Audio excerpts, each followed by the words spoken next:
want to get started. We want to be finished by 7.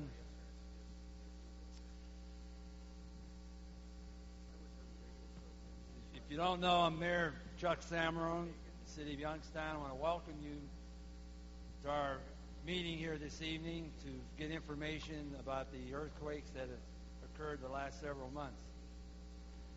I'm actually here wearing 2 hats tonight.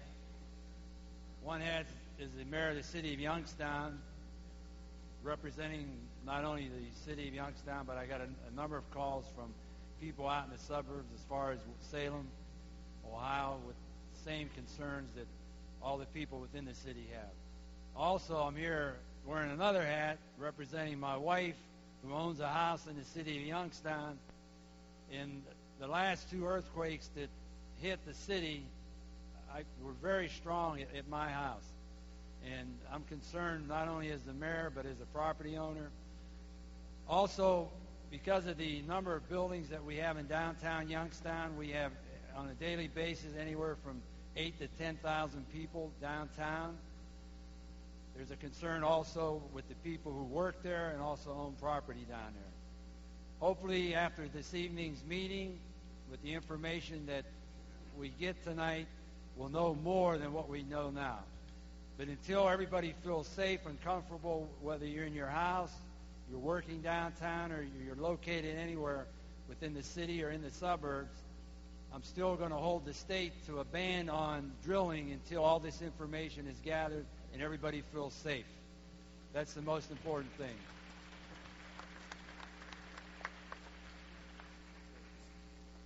Again, I want to welcome you to this evening's meeting. I want to thank you for taking time out in your busy schedule to attend it.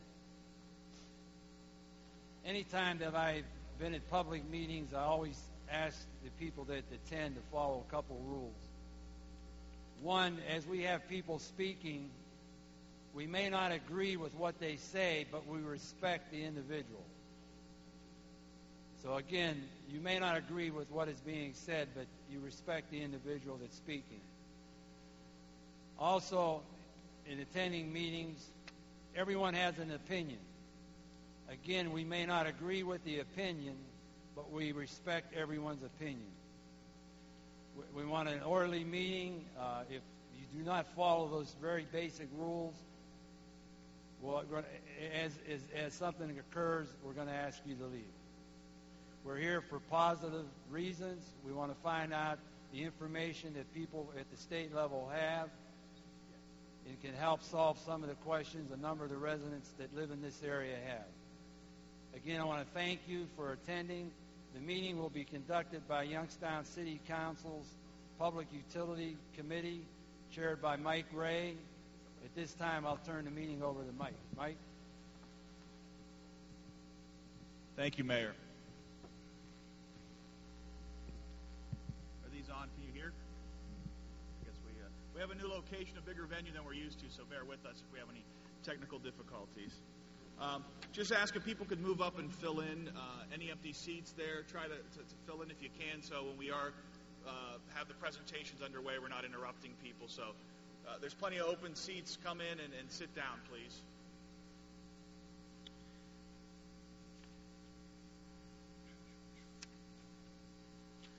We're going to start with roll call. I'm going to call the meeting to order.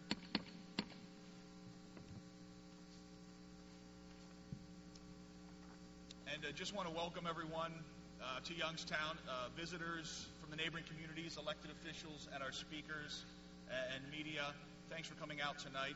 Today's meeting, as Mayor Samarone indicated, is a Youngstown City Council Public Utilities Committee meeting. I'm Mike Ray. I'm the 4th Ward Councilman. I'm the chairman of the Public Utilities Committee. We're going to start with roll call, and seated to my right is John R. Swires, Vice Chair, Public Utilities Committee. Joe Schiavone, State Senator, Mahoning County. Bill Kinney, Summit Petroleum, Twinsburg, Ohio.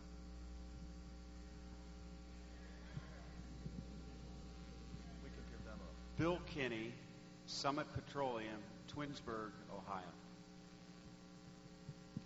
Dr. Jeffrey Dick, Department of Geological and Environmental Sciences, Youngstown State University. Jack Shaner, Ohio Environmental Council, Columbus, Ohio. And to my left? I'm Bob Hagan, State Representative, Youngstown, Ohio. I'm Tom Tomashtik, geologist with the Ohio Department of Natural Resources, Division of Oil and Gas Resources Management. I'm Mac Swinford, Assistant State Geologist for the Ohio Geological Survey. I'm Larry Wickstrom, the Chief of Division of Geological Survey and State Geologist of Ohio. Our committee does, thank you, gentlemen. Our committee does have another member, T.J. Rogers, who is the Second Ward Councilman. He is en route, so he'll be here shortly. Just want to give you a little background on this meeting. This is a regular committee of City Council. We do meet regularly. Due to the nature of what's going on, this kind of falls under public utilities. A few weeks ago, we started talking about having an open forum, some kind of informational meeting so we could disseminate information. I spoke in those conversations with Representative Hagan, who is outspoken on the topic, and we talked about, calling something together for an informational meeting. The week before the last 4.0 earthquake, I sat down with Mayor Samarone, and we were talking about having that meeting, and then 2 days later, we had the 4.0, and that was right after the moratorium was placed on before that, and we sped things up. Initially, these meetings regularly take place in City Council chambers in our caucus room. We could probably hold about 50 people. We knew that wouldn't work. We planned on the community room here at the Covelli Centre, but we quickly outgrew that, so they've accommodated us on the floor, and I appreciate them with doing that. Before we get started, I'd like to briefly explain how we'll operate for this meeting. I'm the chairman, and you can speak when you're recognized by the chair, and the questions need to come through the chair. Each speaker will have 10 minutes to make their presentation. Is that better? Okay. Put straight up. Yeah, that'll. Okay. So I'm the chairman, and I will recognize our panel to speak, and we're going to give each speaker roughly 10 minutes to make their presentations. In order to respect everyone's time and to maintain decorum, we have index cards that we provided to audience members to write down questions. Lindsay has the cards, and if she's could start passing them around, or if you have questions and you want to write them down, she will give you a card. We're going to collect the cards, and then we will select the cards randomly out of the bucket that they'll be in. In the interest of time and fairness, we feel that that's the fairest way to answer questions and to maintain decorum for this meeting. So we will select the questions at random right here. You will watch us pull them out of a hat and have no preference to the questions. We will answer as many questions as time permits. And if also, we've just added, in an interest of disseminating information to the public, if you go to the City of Youngstown's website, cityofyoungstownoh.com, on the right side there is a link with drilling and injection well information. If you click on that link, we have a form you can submit a question, and we're going to have a question and answer page and try to put additional resources there. So if your question doesn't get answered here tonight, we will work with the ODNR to get those answers for you and make sure that we can answer as many questions as possible. So, again, that's on the City of Youngstown's website, right on the main page. If you Google the City of Youngstown, the first thing that comes up, it'll be right on the right side. So, if there's no questions from my panel, we'll get started, and I would ask that the Ohio Department of Natural Resources is on the agenda to go first.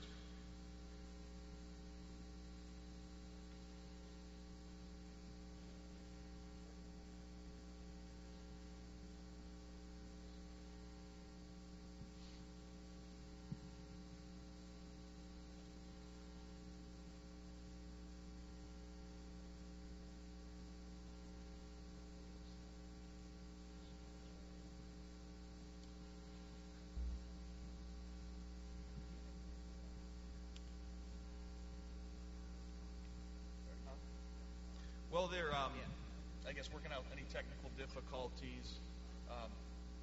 Bob Hagan, if you want to say a few words briefly. All I had to do was say Bob Hagan was going to talk, and they got it working. Wow. Boy, this isn't the first time I heard that. All right, I'm going to go over briefly, very quickly, the regulations for disposal and transportation of oil field wastes in Ohio. I'm going to go briefly a little history of the oil and gas industry in Ohio, the waste disposal through Class 2 injection wells, and then the transportation, the hauling of oil field fluids in Ohio.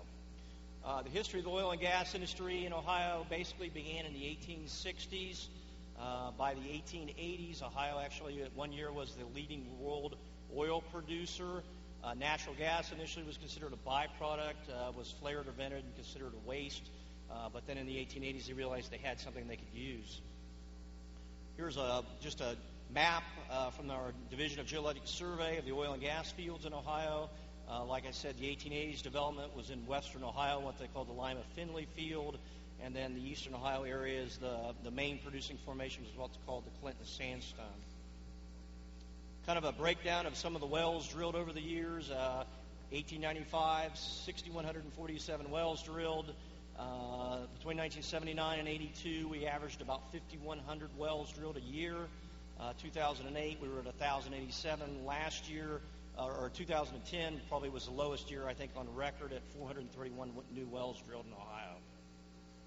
Historically, oil and gas regulations were regulated through the Division of Mines, the Industrial Commission, through 1965. They were predominantly concerned with coal-bearing townships and the protections of the underground miners. So permits and regulations were pretty sparse at that time. Then in the early 1960s, oil discovery in Morrow County started a drilling boom. There was town lot spacing, no spacing requirements, no conservation measures in place. Caused a national stir of wasting the resources, and the governor and the Ohio legislature passed regulations in 1965 under the Ohio Revised Code 1509 and created the Division of Oil and Gas within the Department of Natural Resources. Going to touch now on Class 2 injection well regulations and then on the transportation and hauling. Initial disposal regulations, if a few of you have been around for quite a few years, there was very few injection wells in 1965. Most disposal was what they called evaporation pits. Really not an arid state, so most of it didn't evaporate. It basically went into the groundwater. We had tremendous amount of the groundwater contamination from these evaporation pits. In 1983, the state of Ohio applied for and received primacy of its underground injection control program from U.S. EPA. Laws and rules were established for Class 2 injection wells. Our regulations in many instances are more stringent than federal EPA regulations for Class 2 injection. It is still the best management practice and proper way to handle and dispose of oil field fluid waste. So we started seeing an increase in the number of injection wells starting in 1983. The first major environmental regulations went into place with substitute House Bill 501 in 1985, and as of July 1st, 1986, we eliminated evaporation pits and established lawful disposal regulations through deep well injection and surface spreading, and required brine haulers to be registered, bonded, and insured, and reporting requirements in Ohio. The latest regulations went through in Senate Bill 165, went into effect June 30th, 2010, strengthened a lot of laws on drilling operations, well constructions, hydraulic fracturing reporting, fee increases and tax increases to offset general revenue funding, new brine disposal fee. There was never a fee for brine injection wells before. There was a 5-cent per barrel fee for in-state disposal and 20 cents per barrel for out-of-state, which is paid directly to the division on a quarterly basis. In-state is in-district is within one of the three ODNR districts, north, south, or west regions. Out-of-state is outside one of these three districts. Maximum disposal fee per Class 2 injection well is $100,000 or 500,000 barrels at 20-cent regulation fee. The UIC program, we regulate Class 2 saltwater disposal, Class 2 enhanced oil recovery, and Class 3 salt solution mining wells in Ohio. Ohio EPA regulates Class 1 industrial waste disposal, both hazardous and non-hazardous injection wells, and Class 5 injection wells, which basically fall for anything else other than a basic hole in the ground, septic systems, septic tanks, and those kind of things can fall under Class 5 regulations. The Class 2 regulations in Ohio require 3 layers of steel casing to protect the groundwater. The first casing is set at least 50 feet through the deepest underground source of drinking water. We protect down to 10,000 total dissolved solids, and that casing is cemented in place back to the surface to isolate the aquifers. The well is then drilled to total depth, and a second string of casing is installed called production casing. That, again, is cemented at least 300 feet above your injection zone. And then the third string is called an injection tubing. That's set on a mechanical packer and tested before the well is even in operation. The Class 2 permit application requires a preliminary area review of either a quarter-mile or a half-mile radius. Our inspectors do a pre-site review of the proposed injection site. There is a public notice requirement. There's a lot of special conditions attached to each permit, and we don't distinguish any commercial versus non-commercial wells in Ohio. The preliminary area review requires what we do up front to review to make sure that any well drilled in that quarter or half-mile radius is properly plugged or properly sealed to ensure that we have no injection fluid migrating out of the subsurface. For a quarter-mile radius, you're limited to no more than an average of 200 barrels a day. Half-mile radius allows you to inject the volume that the geologic formations are willing to take. Again, we're mainly looking at wells penetrating into or through the proposed injection zone to make sure they're properly plugged and sealed. We do allow through the Ohio Administrative Code what's called injection testing. That can be done by applying to us with a letter. We give them 48 hours opportunity to inject into a well to see if the injection zone is viable before they go through the permitting process. Maximum pressure is set, and they have to turn in the information on the pressure and volumes to us. We would conduct a pre-site review. Our inspectors go out to the site, conduct a pre-site review before we have an injection well in operation. We look for proximity to surface bodies of water, dwellings, water wells. If we have close proximity to these things, we can impose additional, more stringent additional permit conditions to that permit. The public notice requirement, if you're in a urban area, you're required to notify any landowner within 500 feet and sample any water well within 300 feet and notify the local governmental authority. If you're outside of that, there's no local notification, but there is, both for urban or non-urban drilling activity, the requirement for a one-day public notice in a paper of general circulation in the area. The public has then 15 calendar days to file comments or objections to that application. The operator must submit to us the original proof of publication that the ad was run in the paper. Objections have to be relevant to public health, safety, or conservation practices. If there are relevant objections, we may hold a public meeting to hear those objections. Maximum allowable surface injection pressure is calculated by formula set within the Ohio Administrative Code. It's very conservative. With the only allowance that we will let you have is actually an allowance for actual specific gravity adjustment of your injection fluid, because we use a default of 1.2, which is very strong, heavy brine, and that's typically not what we're injecting in most of these wells. Some of the additional regulations require mechanical integrity prior to injection. We do continuous monitoring or monthly mini-test to maintain mechanical integrity. We are more stringent than federal EPA on this. They only require mechanical integrity testing once every 5 years. Maximum allowable surface pressure, again, is set by rule. You need at least 300 feet of cement above your injection zone and injection through this tubing and packer. Here's just an example of setting the tubing and packer on a conventional injection well.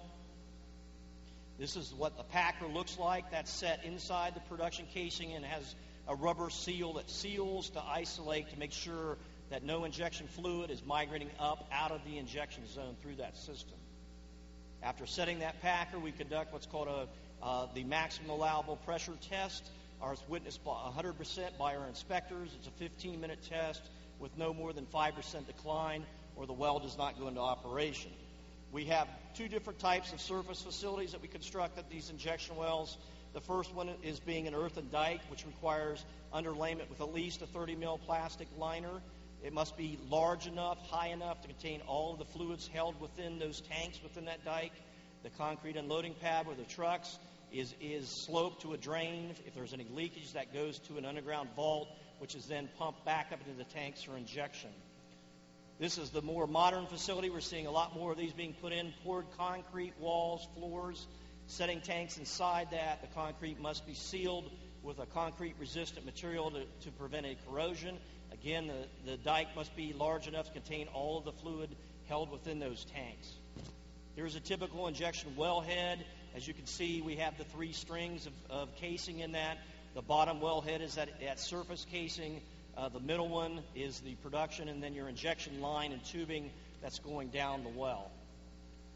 Our division inspectors are doing unannounced inspections at these facilities every 11 to 12 weeks, sometimes even more frequently. We commit to 11 or 12 weeks to the ESCPA on an annual basis. We go out, we check injection pressures and annulus pressures to make sure the well is maintaining mechanical integrity. We check the facility and the pipelines for the leaks.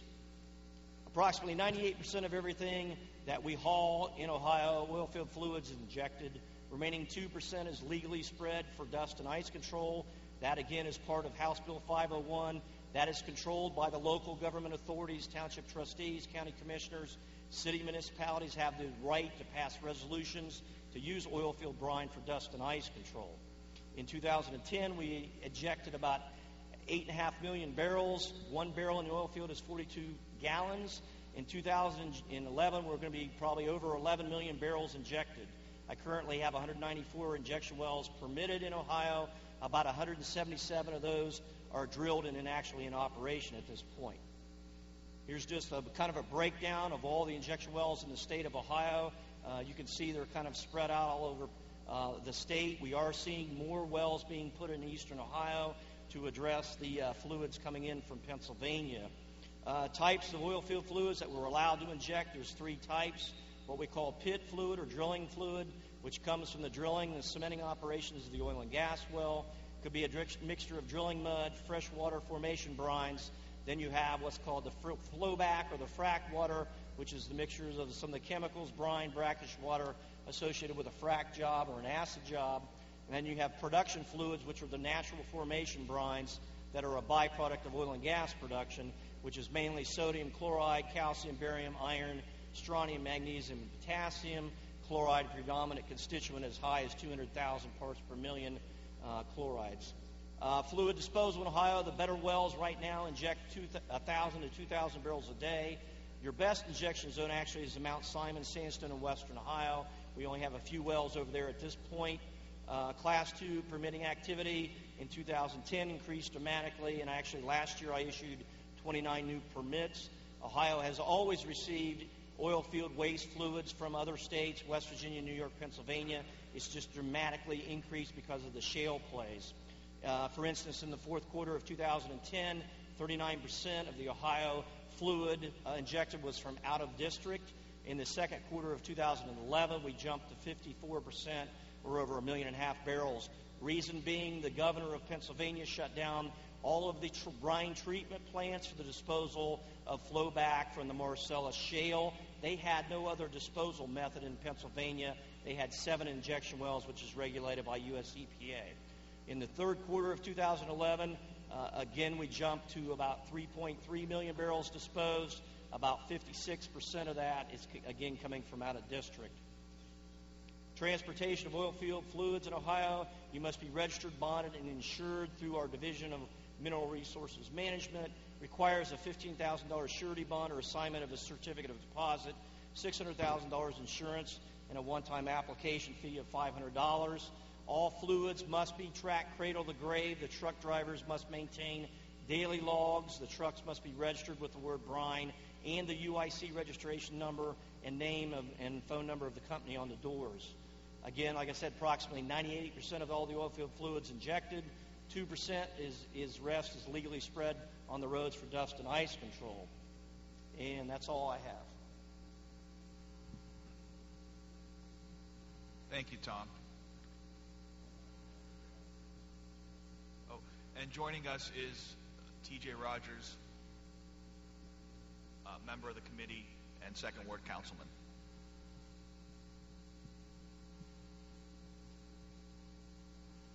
I think everyone has noticed we are showing the presentation on the scoreboards there. Mr. Chairman, point of order. Are we allowing each presentation to exceed a certain amount of time? Are we doing 10 minutes, 12 minutes, 15 minutes? I certainly want to make sure that the questions are answered in the public. If we're going to take 15 minutes for each one, we're not going to get to any of the questions. Definitely like to keep them about 10 minutes. So Thank you. We can keep Mr. it Chairman. moving. Good evening. My name is Mac Swinford again, and I'm just going to give you a quick overview of the Ohio Seismic Network. Some of the slides you can see up on the display. The blue letters represent the distribution of the seismometers throughout the state. This is a volunteer-run seismic network that's funded with monies from the Department of Natural Resources and also the Ohio Emergency Management Agency, which is an agency within the Department of Public Safety. We have 26 seismometers around the state. This is one of the best and premier state-run seismic networks in the nation.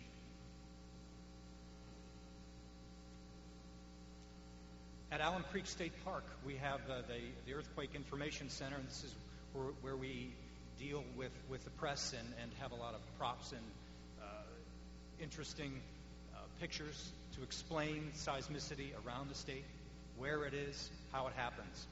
And again, this is Allen Creek State Park. And here is a picture of a seismometer. It's about the size of a toaster, really.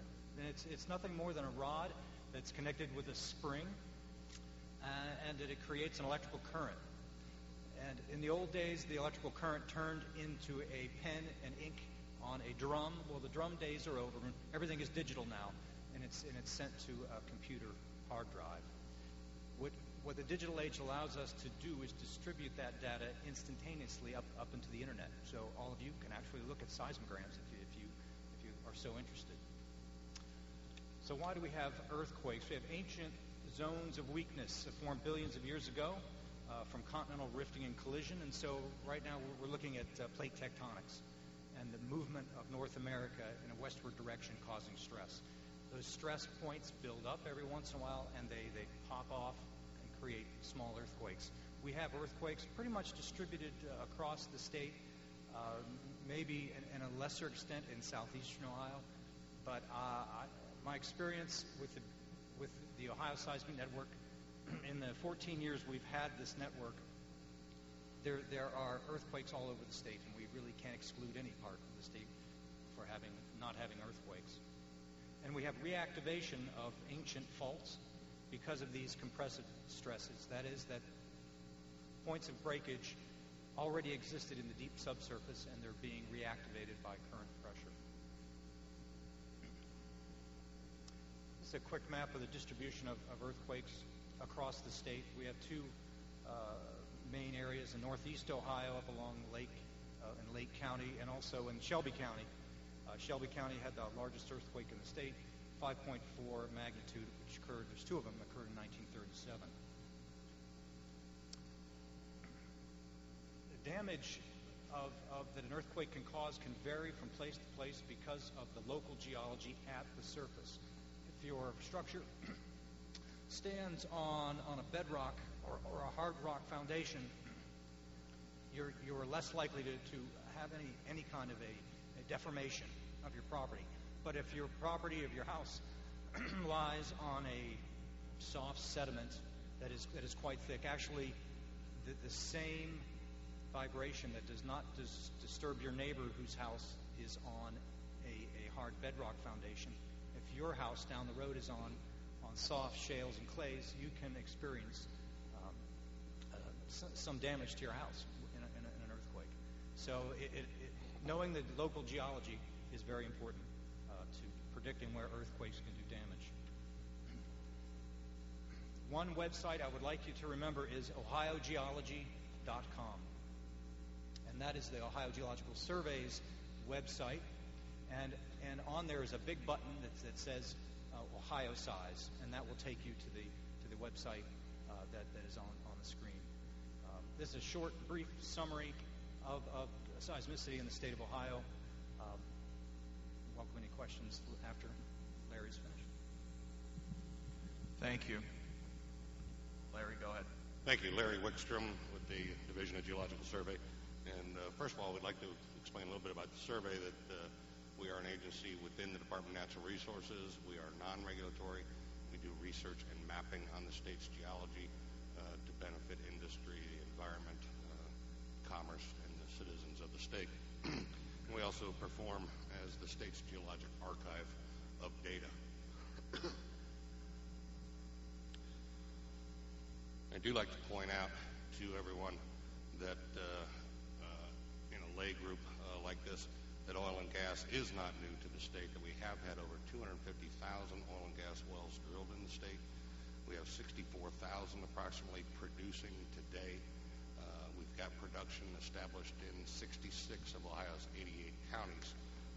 A lot of folks do not realize that because you don't see a lot of those operations around us.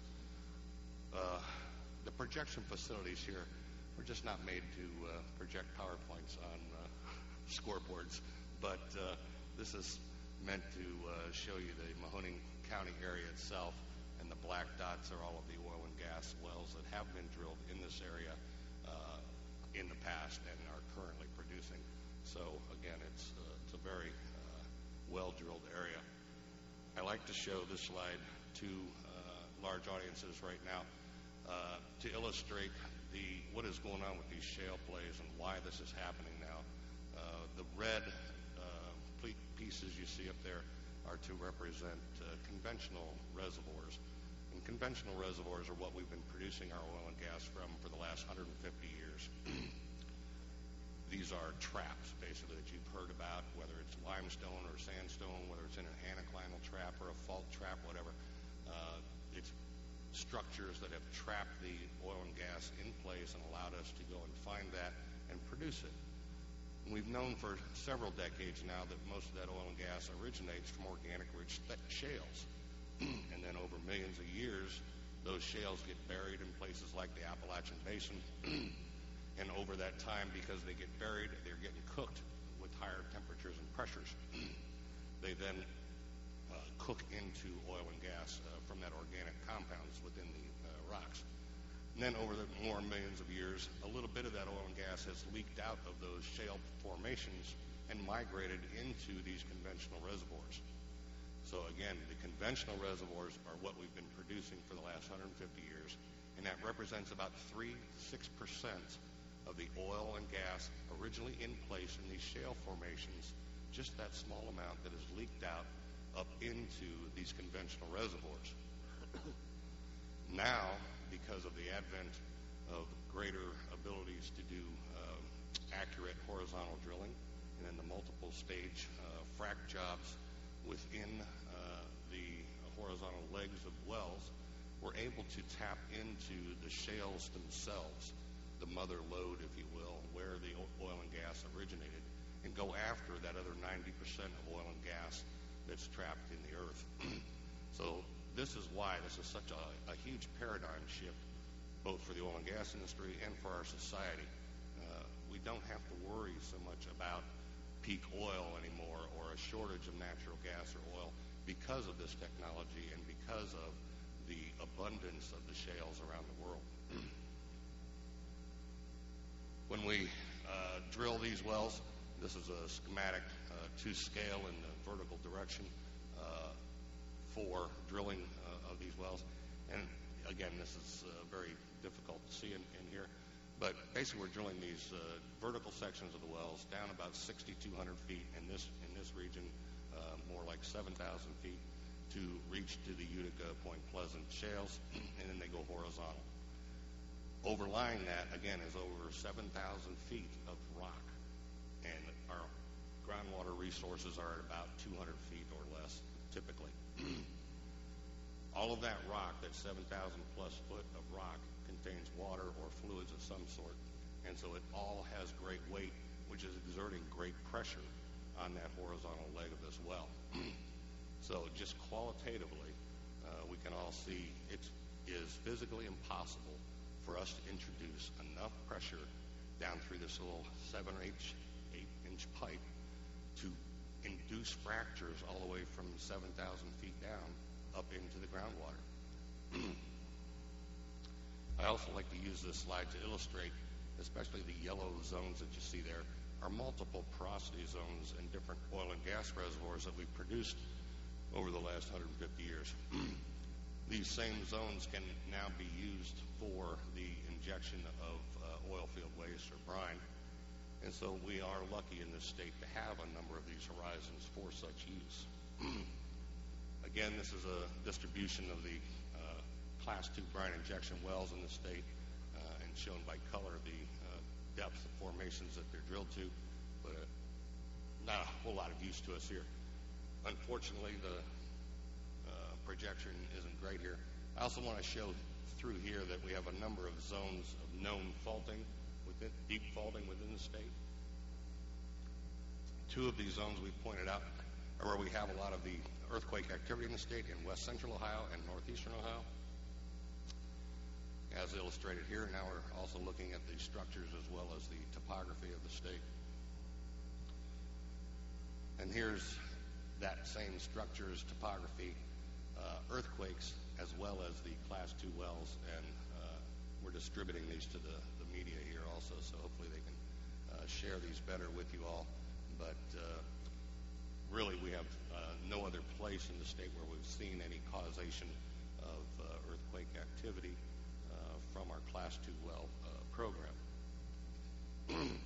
Now, to get to the earthquake activity here in Youngstown, in March 17th, we first noted two small earthquakes, 2.1, and a 2.6 magnitude event. When those first happened, we weren't overly alarmed. As Mac has said, we experience earthquakes scattered around the state quite regularly. And it wasn't until August until a couple of more small events took place. Then in September we had three more, October 1, and then November 25th we had another. I want to take a break here and illustrate to you it's very difficult for a earthquake to be induced by an injection well. There's four main things that we've got to establish for that to happen. One, we've got to have an existing fault in that deep Precambrian crystalline rocks, which are down below all the sedimentary rocks. In this region, that's about 9,100 feet before we get to those crystalline rocks. So there's got to be an existing fault already down there. Further, that fault has to be, as we say, in a near failure state. In other words, it has to have enough stress built up along that fault to be ready to pop off an earthquake as it exists right now. Third, then, we've got to drill a well close enough to that fault and have a conduit from that well to that fault to allow the injected material to make it into that fault. Fourth, and finally, then, that well has to inject a sufficient amount of fluid at a high enough pressure to reach that fault, and then to also to elevate the pore pressure along that fault plane sufficiently to cause that earthquake to pop off. So again, it's because of the rarity of this type of event, it's not something that we jump right to and say, okay, we've got an induced event here as soon as we see a couple of earthquake events. It's a very difficult thing to set up. Excuse me. After the November 25th event, we then were able to bring in Lamont Doherty's Earth Observatory. In the eastern U.S., they have a number of portable seismometers that can be brought in on need like this. They also had them deployed this summer. We couldn't access them earlier because they had them deployed around the Virginia earthquake from this past summer. And then once we had those, we were able to establish a lot better accuracy in the locational data of the earthquakes, but more importantly, the depth of the earthquakes. Our network, we cannot establish a good depth because of the paucity of stations, but also because of the type of the instruments that we have. So we deployed those instruments finally on December 1st. This is a look at one, a little bit different from our normal stations, not a big deal. Sitting outside the garage, and then we like to have nice quiet places, so this is established in somebody's garage who obviously doesn't use his garage very much other than to keep a bunch of stuff there. So we've got these deployed around the area. We've got 4 portable seismometers. This map, the red dots are showing the seismic event locations. The purple are showing the portable seismometers that are deployed. And the yellow, if you can see it, is the Ohio Size station that we have with Dr. Dick at the Geology Department at Youngstown State University. Just another view of that in a 5-mile circle then around the North Star well is shown here. This is showing the location of the North Star well right here, and again, all these other black splotches on this view are the other wells in this region. So again, as you probably know, in this region, you've got quite a few number of wells, and to most appearances, this is just another well in that. This is the completion record from that well, in which we're not going to be able to see it all. But the important thing is that this well has production casing run to 8,215 feet, and then it is open hole completed after that. The solution we have calculated from having these good instruments in place shows that this event is a left lateral fault plane, and that's not unusual in this region, and it's oriented in either a northwest direction or a northeast direction, and that makes sense. And we believe this is the Mahoning River Valley in this area is showing us the trend of this fault in that northwest trending direction, and that fits into the other earthquake activity we see in the region. This is a topographic relief map showing you the wells, epicenters, and the location of the Mahoning River Valley, which again we believe now to be the fault plane, the surface expression of that fault plane. That's all we have for today. Thank you. Thank you, Larry, and thank you, representatives from the Ohio Department of Natural Resources. The next person or discussion panelist is Youngstown State University's Jeffrey Dick. He's the Associate Professor and Chair of the Department of Geological and Environmental Sciences. Mr. Chairman, Mr. Chairman, a point of order again.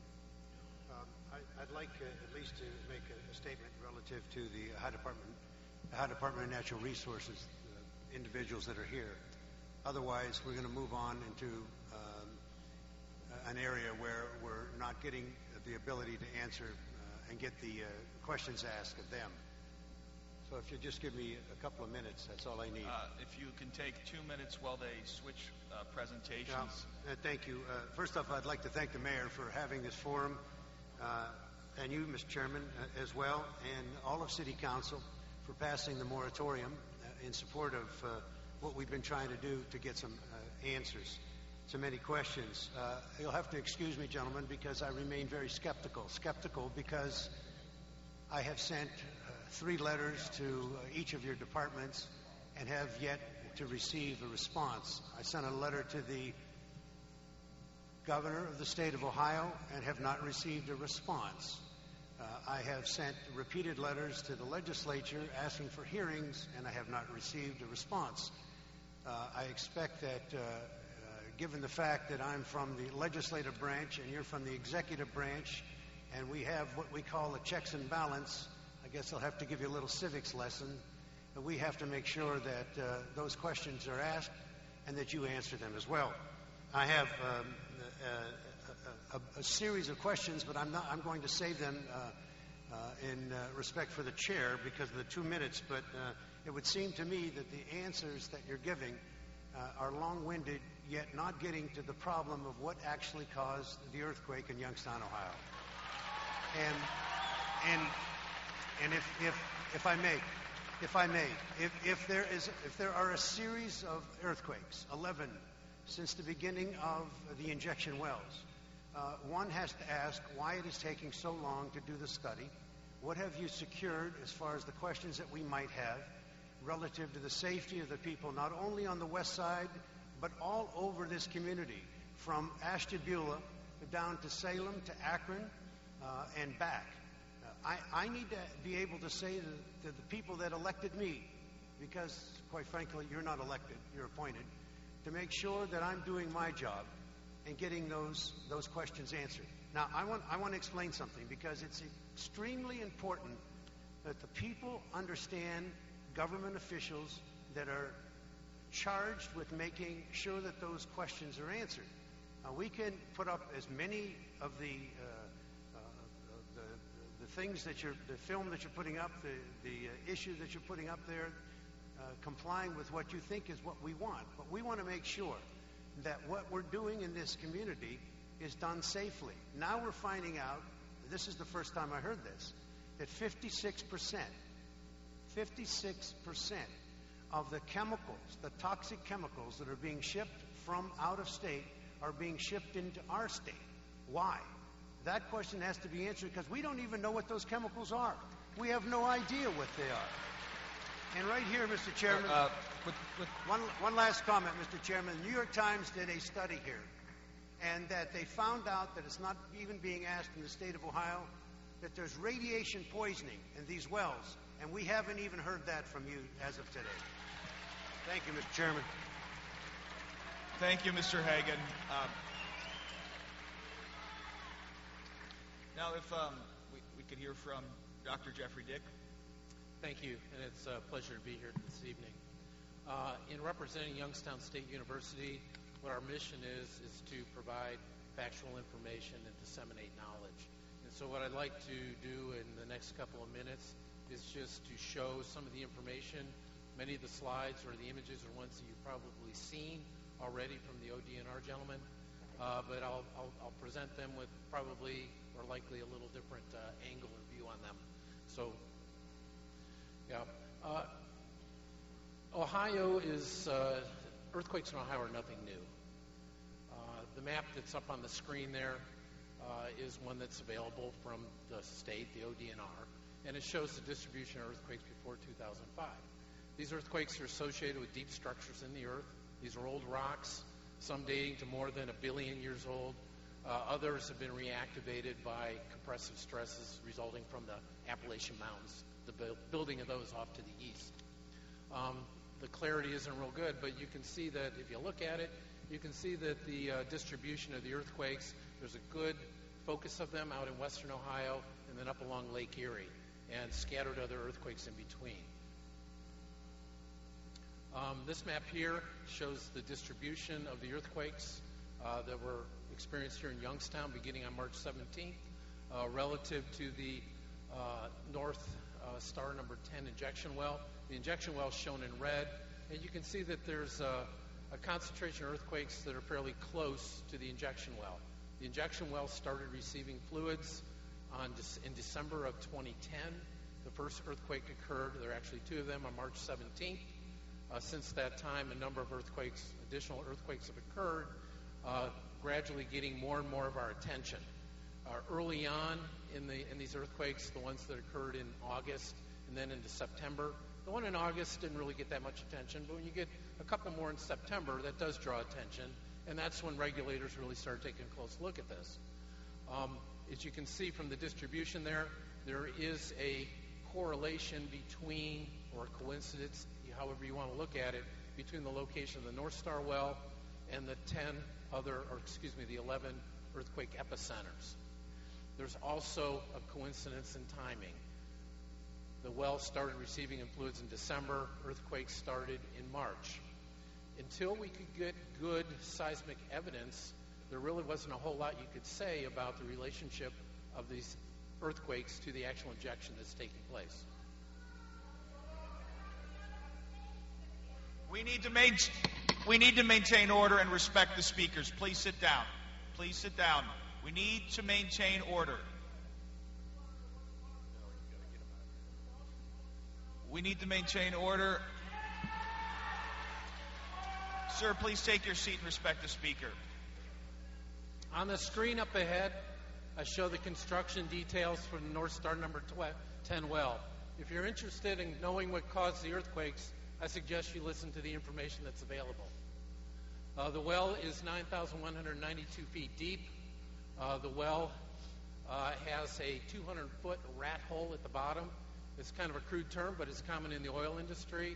What it amounts to is a space at the bottom of the well that allows the logging instruments, that allows to measure the properties of the formations, to be placed into the well and do the accurate logging of the well. The casing depth on the well, that's the protective steel casing, runs to a depth of 8,215 feet. The information that I'm putting up here, incidentally, is publicly available information that all of us can get from the internet. This particular well has what's called an open hole design, meaning that the casing stopping at 8,215 feet down to the bottom at 9,192 feet, it means it has 977 feet of the well bore is open to receive fluids. The various formations that can receive the fluids are the Copper Ridge Dolomite, the Conesaga Formation, the Rome Formation, the Mount Simon Sandstone, and also the Precambrian basement rocks. The well is open to those rocks. The Mount Simon Sandstone, you may recognize it. It is a popular CO2 sequestration injection formation. The injection, as I already mentioned, commenced on December 2010. Ohio has a somewhat known structure to its basement.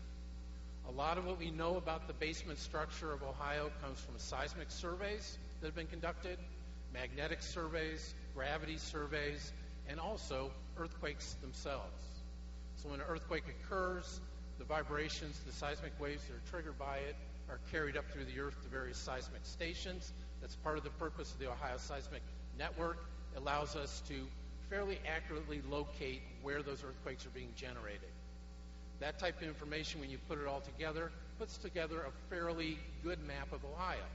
The fact of the matter is, these rocks, the Precambrian basement rocks where the faults in these structures exist, is very deep, particularly in eastern Ohio, and the only real access we have to it is by drilling wells down to it or by monitoring seismic waves, whether induced by a seismic survey or by an earthquake. This picture here just shows where these structures originated or how they originated. The picture on the left shows the Grenville mountain front. These were mountains that formed in Ohio before it was really Ohio, before it was North America. This is 1.2 billion years ago. The pink area shows the extent of that mountain range. Mountains produce faults when they are built. Those faults don't go away. They exist in the subsurface. The picture on the right shows the Appalachian mountain chain. That formed between 600 million and about 250 million years ago. The stresses associated with the building of those mountains reactivated faults within the basement of Ohio. This map here shows the Class 2 injection wells. Mr. Tomasik from ODNR already spoke at length about them. I won't say much more. They basically are the best management practice for taking fluids produced from within the earth and putting them basically back where they came from. Ohio got primacy of this in 1983. That means that the federal EPA gave Ohio control. There are 192 permitted right now, and 176 or so are in operation. This picture here shows the oil and gas fields of Ohio. There's a direct correlation between the location of the injection wells and oil and gas production in Ohio. The reason for that, the injection wells are there to receive the fluids. Many of these injection wells are in fact Clinton wells and other formation wells that have been converted to injection. The construction of an injection well is virtually the same as that of a producing well. The reason why I have these two maps up here is to show that there really is no correlation between earthquake activity and injection activity. If you look at the historical record of earthquake activity, these earthquakes are not found in the areas where you have injection. That does not mean that injection cannot trigger an earthquake. Next picture, please. However, if you look at the occurrence of earthquakes in Ohio and compare it to the structure map, you see there's a very close correlation between earthquake activities and structures. The reason why I'm presenting this data to you is so that maybe you can perhaps better understand that it's structures in the deep basement that are responsible for these earthquakes. One thing that we have to be careful of when we're permitting injection wells is that we're careful where information is available to not complete these wells close to existing or known fault structures. The unfortunate side of things is often we do not know where these structures are because, quite simply, the geology of Ohio is at great depth and out of reach for comparison or for analysis. In the perfect world, the state government, the federal government would provide us billions of dollars to research this, and we would have all the answers, and all us college professors studying geology would be happy as larks because there'd be lots of great research projects and lots of money to support it. But that's not reality. The information that we have is what we can use, and that's what geologists are burdened with. Available information, make interpretations from it. Back on December 1st, and this is already talked about briefly by Larry Wickstrom from the ODNR, the Lamont Doherty Labs at Columbia University, the Ohio Department of Natural Resources, and Youngstown State University, we cited 4 seismic stations that would enable us to make much more detailed and much more accurate measurements of the earthquake activity. This is an important step in determining the cause of this earthquake. Just yesterday, another seismometer was established at Youngstown State University. This is a 3-axis accelerometer that will provide us additional information. What we're trying to do here is get good quality information so that we can figure out what's going on. And with that, that's all I have to say. I appreciate it. Thank you, Dr. Dick. I just want to remind everyone the nature of this meeting, again, is to disseminate information. As the mayor said, we may not all agree with what our presenters are saying, but we need to be respectful so we can get the information out to the public and hear all sides of the story. So I do understand people are passionate, but if you could please be respectful of the presenters as we move forward. Councilman Ray, can I ask a question? And just, I don't want to disrupt the flow, but I could sense some frustration in the crowd. You know, both experts have explained what has to happen in order to relate a well to an earthquake.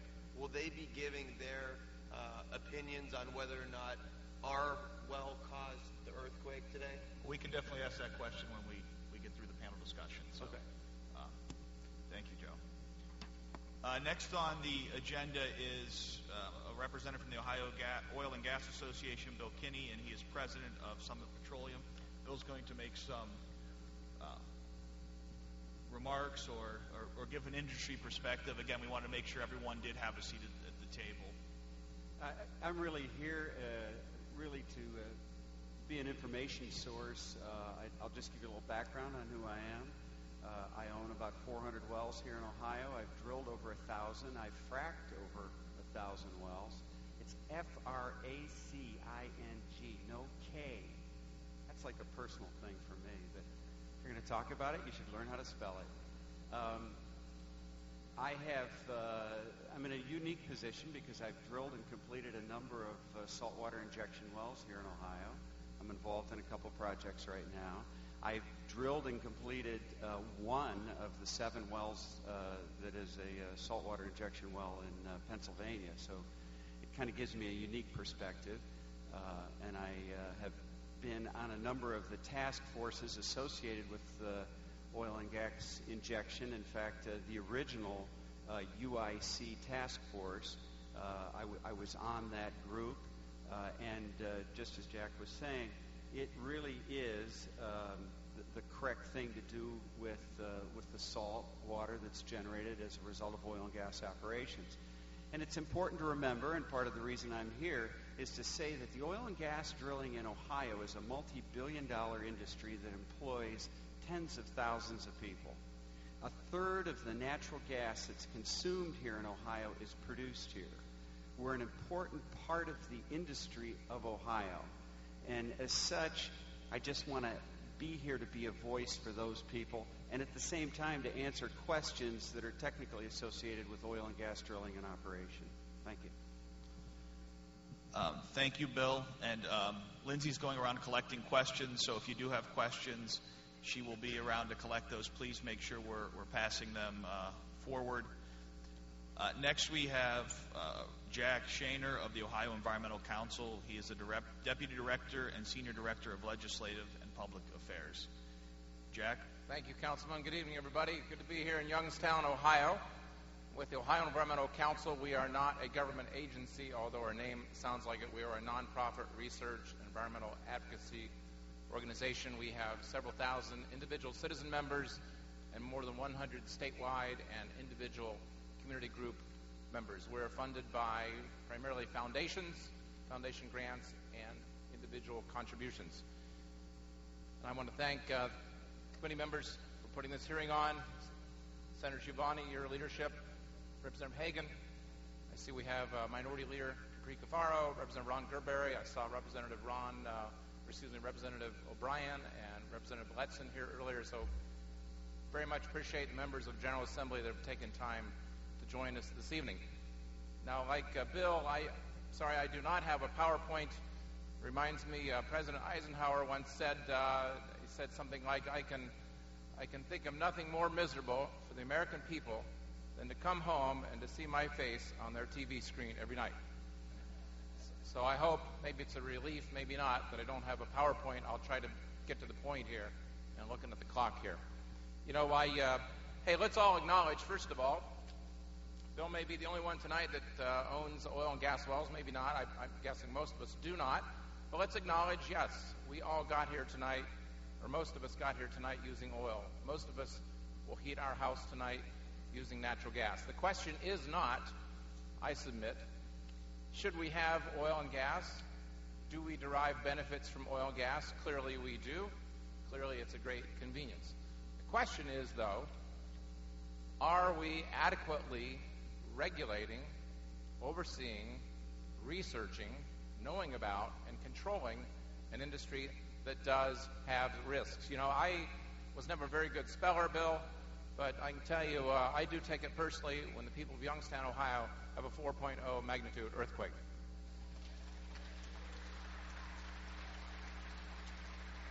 You know, and you're not alone in your concerns. We can talk about Al Gore, we can talk about environmental groups. Well, let's put them on the side for a moment. Let's talk about the United States Department of Energy. Not exactly a left-wing entity. What have they had to say? Well, they impaneled a special subcommittee to help advise the Energy Secretary on the safe development of shale gas and shale oil. And hopefully that's what we are all striving toward, is the safe and responsible development of this resource and the safe and responsible disposal and containment of waste materials. Now, let's be fair. The report acknowledged, yes, there are many very good benefits from oil and gas. I think most of us would acknowledge that. And the report did encourage the safe, responsible development of those resources. But listen to this. The report also, the bulk of the report is about, well, what should we do? How should we safely control this, like we do with everything else in life? Industry is not new in Ohio and America. We have automobiles. Automobiles, one of the top causes of death and injury. Have we banned automobiles? No. But what have we done? Sometimes against the wishes of the manufacturers, we have increased the standards, the safety equipment on those motor vehicles. We have engineered safer highways, and we have not stopped just because we put seatbelts in. It is continuous. And so what did the report to the director, to the Secretary of the Department of Energy have to say? It had to say, in part, intensive shale gas development can potentially have serious impacts on public health, the environment, and quality of life, even when individual operators conduct their activities in ways that meet and exceed regulatory requirements. Also, said there is a real risk of serious environmental consequences and a loss of public confidence that could delay or stop this activity. Now, let's be fair, too. The report was taking a broad snapshot of all of the United States. It wasn't singling out Ohio in any way, shape, or form. This is general to the United States. Finally, the report makes a series of 20 recommendations. The report is mostly on the production side, actually the drilling to produce the oil and gas, but it did have some things to say about the safe containment of the waste material, which is what we're here talking about tonight. Injection wells injecting the waste materials. and it did reference this, stating environmental issues need to be addressed now, especially in terms of wastewater, is what we're talking about, as well as air quality and community impact. Now, the industry is correct that when they drill a well, only a tiny portion of the materials used to drill are chemicals. There are hundreds of chemicals. Many of them are benign, but several of them are very toxic. Some of them can cause cancer. Now, true, it is a tiny percent by volume, but when you're talking about millions of gallons per well and billions of gallons in all the wells being produced, now you're starting to accumulate a number of significant amounts of hazardous chemicals. And so in Ohio and many other states, as you've been hearing, what do we do about it? Well, we inject it deep underground. And if all goes well, and if we don't have an earthquake, we don't have, put this by next to an unknown fault zone, we don't have a big burp, all is well. How many times have we heard from industry and from others, including regulators, well, if all goes well? Well, things didn't all go well on New Year's Eve, did they? Let's just go right to what are some recommendations? Most of the United States Department of Energy recommendations, again, regarded production, the drilling to produce oil and gas. Most of them do not go specifically to the containment of the waste materials, the injection materials. But that's what I want to talk about here. I want to identify 9 or 10 recommendations here tonight. And we think this is very important to reform Ohio law. You know, it's very rare. The DNR official talked about the law in 1985. Before then, it was legal, incredibly, I believe, to dispose of materials in open pits. Correct me if I'm wrong. That, give the legislature credit. And I think it was Bob Hagan's father was one of the prime sponsors and movers, or at least. I don't know if this will sound familiar, but some people say agitating. I say took leadership, pushing to make a stronger law down there to outlaw that. And that's good. We no longer just dispose of it on the open ground. That's good. That's called progress. But we were told, before that time, don't worry about it by some people. We were told, don't worry about it. It couldn't happen until the Bainbridge Township incident up in Geauga County, where a house was literally rocked from its foundation. So we had Senate Bill 165, a good law. It's made a lot of good changes. Not a perfect law. We never get it perfect. We're human beings. And now we have Youngstown, Ohio. Could never happen, or not likely to happen. Well, it happened. And so, another rare opportunity. It's disappointing. Mankind, we have to have an incident, an event, something bad to happen. The flip side, the old Chinese character for emergency also means, or crisis also means opportunity. So now we have a rare opportunity.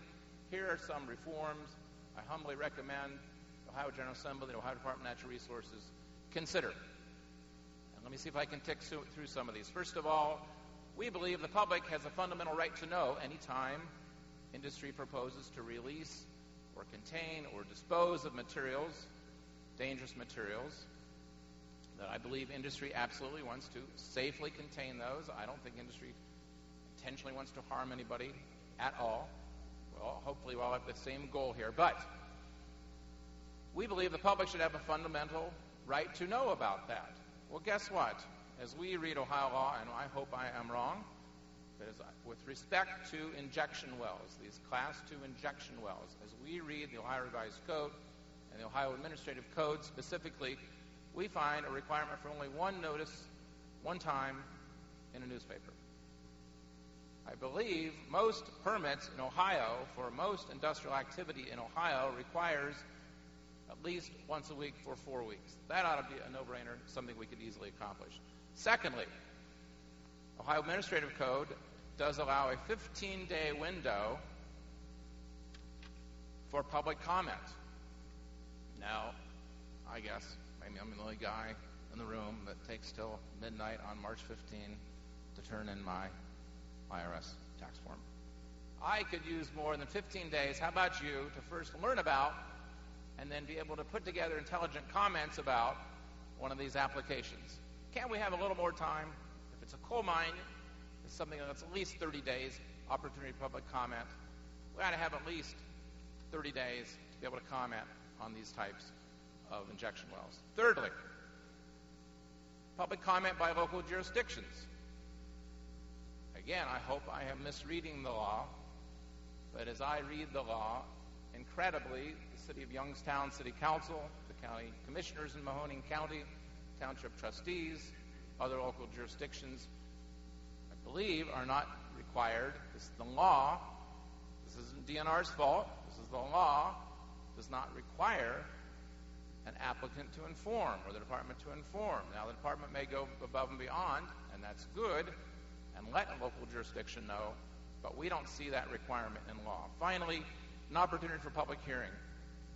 You know, yes, technically, you have a right, if you somehow learn about one of these proposals and you somehow get your comments together in 15 days, you have a right to a hearing if you officially object and do so in that time frame. And then what? Well, you gotta learn about it. You gotta submit your objection.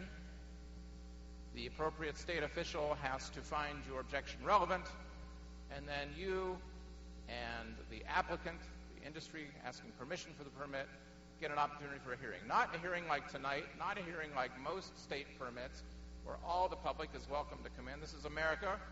We have a right to comment. We have a right to redress our grievances with our government. The law constrains, yeah, you get a shot, and it's you one-on-one with the agency. Finally, let's move away now from public comment and public notice, public comment. I'll try to wrap up here quickly. A couple more items. One, Ohio has two types of these, at least two types of these wells. Class 1 for truly hazardous waste, for what legally has been defined as hazardous waste. Now, I don't know about you, but when I start hearing benzene and toluene and other naturally occurring radioactive materials, it sounds a little hazardous to me. I guess the argument is, well, it's just a little bit, but some of these a little dabble, do you? We would like these Class 2 wells treated a lot more like Class 1 wells. Well, what would that do for us? Class 1 well, when a Class 1 well applicant asks permission to build one of these, they've got to take samples. They've got to provide samples to the Department of Natural Resources. What is the material you're proposing to inject? We'd like to see more of a chain of custody. You've been watching CSI. You got to have that evidence clearly controlled, a chain of custody from the point those materials are produced in Pennsylvania or Ohio or wherever, West Virginia, to what we're accepting. We ought to know what it is we're putting down. If Ohio's going to have to swallow this waste, we ought to know what it is we're swallowing. Also, and look, hey folks, I'm just learning about this, trying to get up to speed. You know, we hoped all was well with our underground injection well program. And look, let's be fair, there's 177 of these, been operating since the 1980s. We have not known of, it's true, this is apparently a rare event. I hope it really is. Let's hope we never have another again. But let's do a little belts and suspenders to protect ourselves, including require, just like for Class 1, that you have to submit a seismic study ahead of time. Now, maybe that is required already. We'll hear from the department officials, I'm sure. Hopefully I have just blown it. You know, I'm not only a poor speller, hopefully I'm a bad reader. I don't think so. I think our attorneys have understood some of these regulations, or a lot of these. We don't see a requirement for seismic study characterization of that proposed well before it is permitted. Hope I blew it. Hope I get it wrong. DNR can correct me. Would sure like to have that assurance. We want to thank Chief Wickstrom, Larry.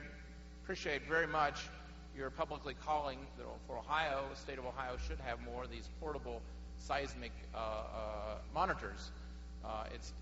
It is no knock on the department that they've had to beg, borrow, scrape, to be able to borrow and bring in these monitors. Ohio should do a lot better job. Ohio should be helping itself out. Here is Mike Hansen, a good Joe, the one and only part-time ODNR official running Ohio's seismic activity program on something like a $20,000 budget and 26 monitors. Don't blame Ohio Department of Natural Resources necessarily, where Ohio has a horrible economy, hopefully picking up like many states. This is one of these, everybody hates government, hates regulations until something goes haywire. Well, by golly, this is an office that we ought to invest more resources in and help ourselves out. I don't hate government. I don't hate regulations. I think they've done a lot for our country and a lot for our quality of life to protect us. Let me wrap up, Mr. Chairman, here.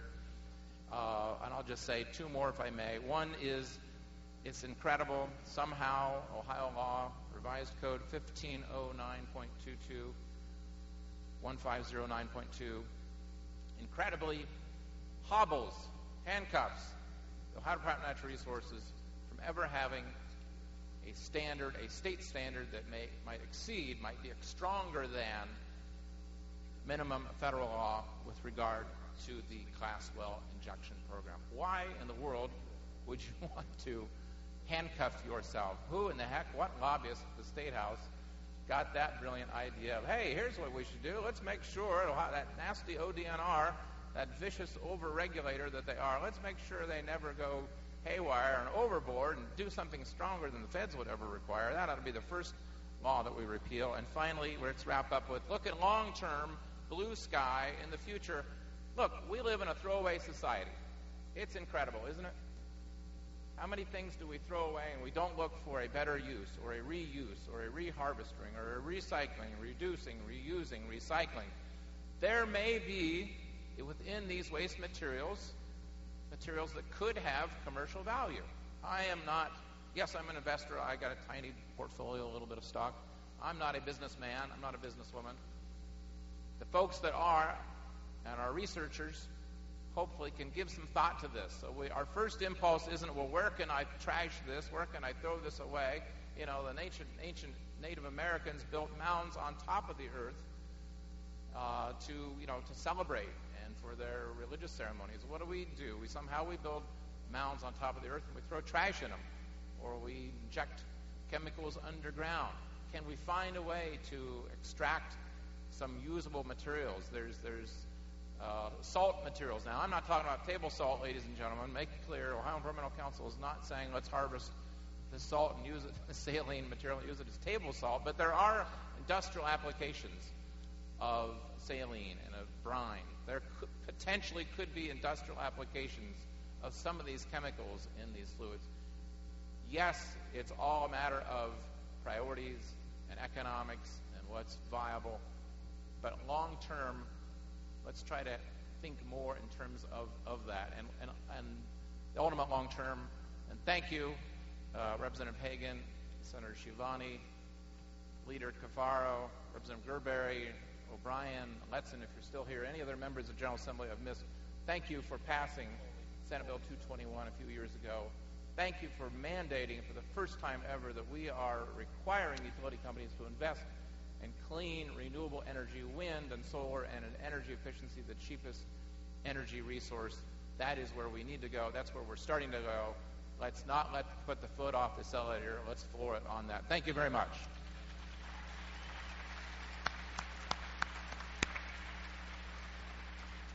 Thank you, Jack. Lindsay, if you could bring the questions up, and if you still have more questions, she'll come around with the. We'll start getting the questions up here. I'm not sure where the containers are. While we're collecting the questions to bring them up there, I'm going to ask if my vice chair or if member, if John Swires or T.J. Rogers has a question to ask.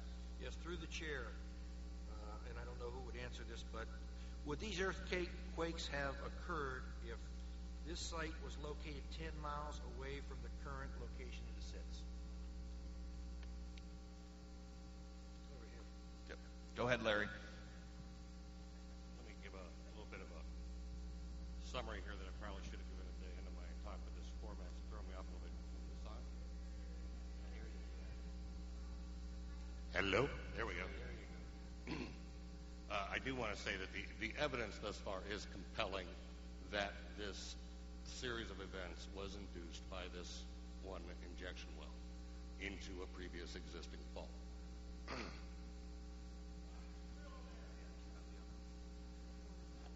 As Dr. Dick had mentioned to us, we cannot foresee that these conditions exist 9,000 feet deep. Now, because of this incident, all of this well has been shut down.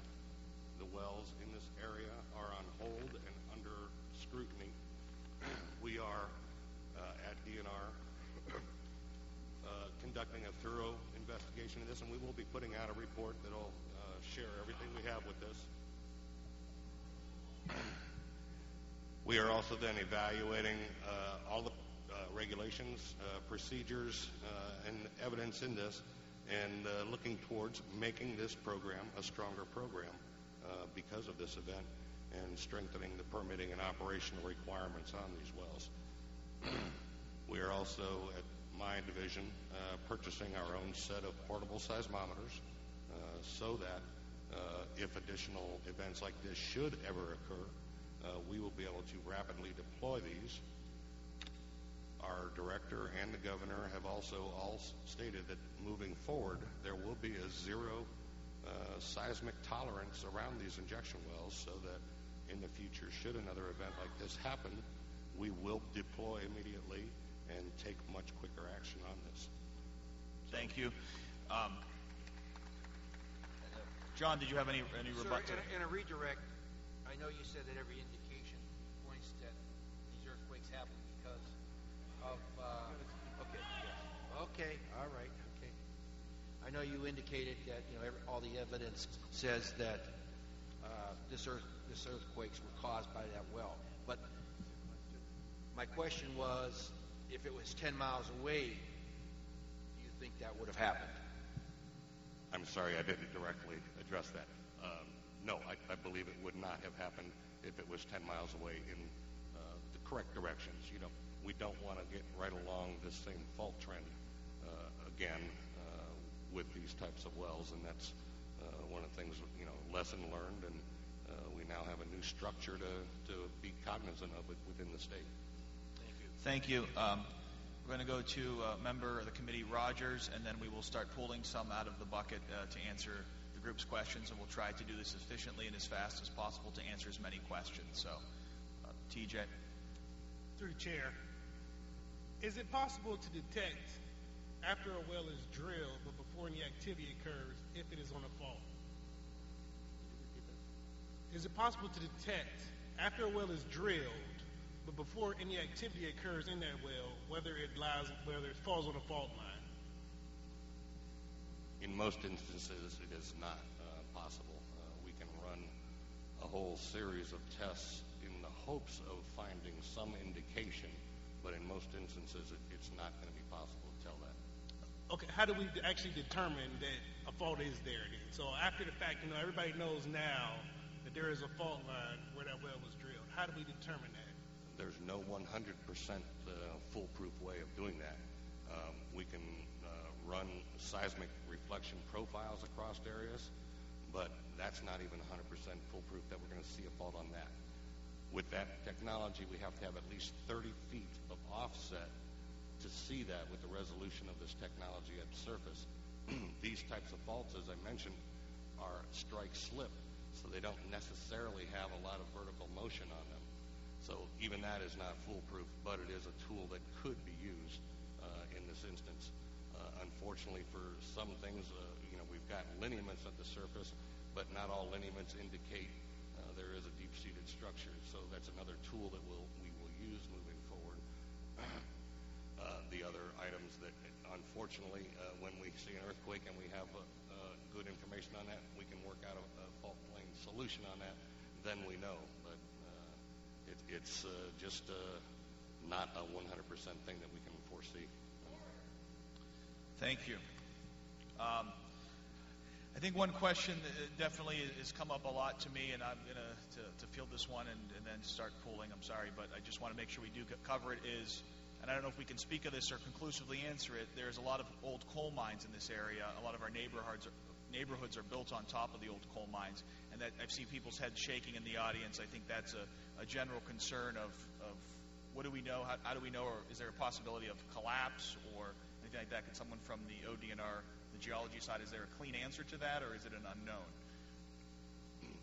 Again, there's no 100% way to say for sure, but with the level of earthquake activity that we've seen thus far at a 4 magnitude, we would not expect that type of damage to occur. If we start getting much higher, then that might be something to be concerned about. So to summarize, in the range of earthquake activity we had, a 4 and below, it would not be typical for a mine collapse. Okay. This one came out of the bucket here. Does the drilling go to the plates of the earth? One more time, please. Does the drilling go to the earth's plates? Typically not. That's we're drilling into that Precambrian maybe, and that's another thing that we're going to start limiting probably out of this experience. Please. Here's another one. What actions would be taken if groundwater is contaminated?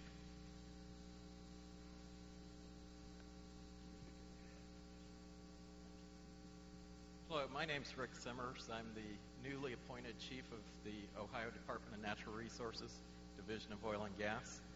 Ohio has a water supply replacement authority. If there is a contamination, Ohio has the authority to order a company to cause a replacement of that water supply. Is there a limit to that, the water supply? If there's you said the program would replace the water supply? Is that? The way the law is set up, there are two standards while the evaluation is occurring. One, the company can be required to set up an escrow account where if a homeowner that believes they've been impacted chooses to bring in their own temporary water supply, they keep receipts, they provide them, then the company is ordered to place monies in an escrow account. If it's found indeed that the company has caused a problem, the company is required to replace that water supply, and the escrowed monies are given to the homeowner for the incurred expenses. The other way that it can be handled is during the investigation. If the homeowner agrees, the company can bring in a temporary water supply while the investigation is going on. And then once the finding is made that a company has indeed impacted a water supply, the homeowners, the state, and the company have to resolve how that water supply is going to be issued or replaced. Once the landowner agrees on the replacement of that water supply, then the company has to immediately begin to implement that replacement. Thank you. This is another common question we're getting from people who have received some damage due to the earthquake, and who bears the financial burden of? Is it the homeowner, the property? What do we do with that if someone has a quake and we can link it back to a well operator? Is there an answer for that question?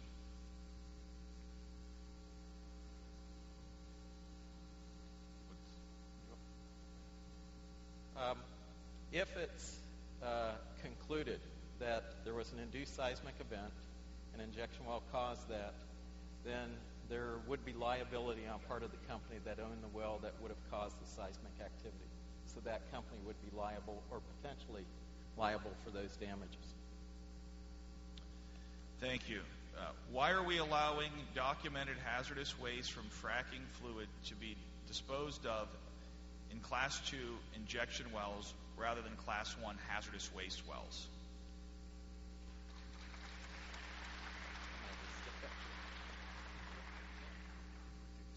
No, not thank you. The federal government set up the injection program. The federal government came up with a federal code that defined what wastes go into what class of well. Ohio follows the federal code. The federal code says that oil and gas wastes of all types, all the liquid wastes, are to be injected in Class 2 wells. So it's the federal code set up and established and run through the U.S. EPA. And then in Ohio, we run that program for the U.S. EPA with the federal code, and then the parallel state code say that these kind of wastes go into a Class 2 well. So that is a regulation that happens at the federal level. That's a regulation that is controlled at the federal level. The distinction between what we could dump in a Class 1 and a Class 2 well. That's correct. That's a federal law. Jack, did you have briefly, Mr. Chairman?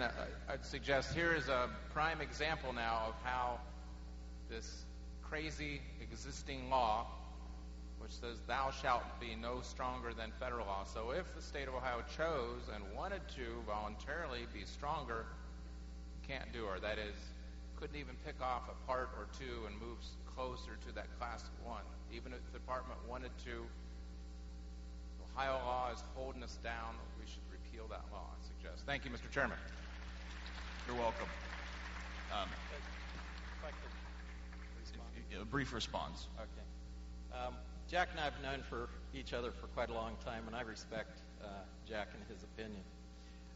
Ohio law does not limit us to be more restrictive than federal law. In fact, in many areas, we are more restrictive than the federal government. One example is the federal law mandates that a Class 2 injection well be inspected once annually. In the Ohio Run program, which the federal government gives us very little money to run their program, we inspect the wells not once a year, but on average every 11 to 12 weeks, and in some cases much more frequently than that. So, that's just one example of where the state exceeds what the federal mandate is. Thank you. Mr. Chairman, just very quickly, and okay. I see my friend Rick is here tonight. Good to be with Rick. I would ask, let's all take a look, though, and I'm talking specifically about not the entire oil and gas drilling statute, but this disposal well, Class 2, and that's how we interpret Ohio Revised Code Section 1509.22D as in David. Let's all take another look at that, and Rick, maybe we can talk tomorrow by phone. Thank you, Mr. Chairman. Thank you. This one is another earthquake question. Our last earthquake was a 4.0 magnitude. At what magnitude do we see major structural damage?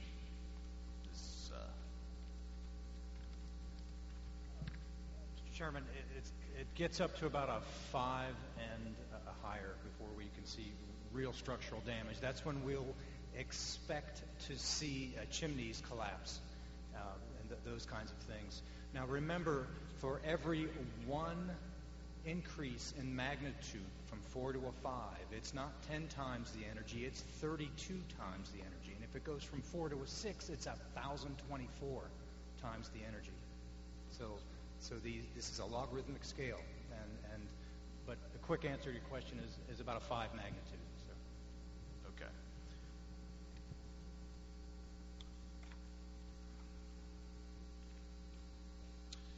Did we sufficiently answer the liability on insurance, or if I guess that question was kind of I think lost in the crossfire. Back to if it's linked to the responsibility, is the driller or the well operator ultimately going to be responsible for the damage that incurred from the seismic activity if it's linked to that? Yes, they would be. Okay, just wanted to make sure there was a clarification on that. So if there was conclusive proof back to that, the operator, they caused it, they would be financially liable for the damage.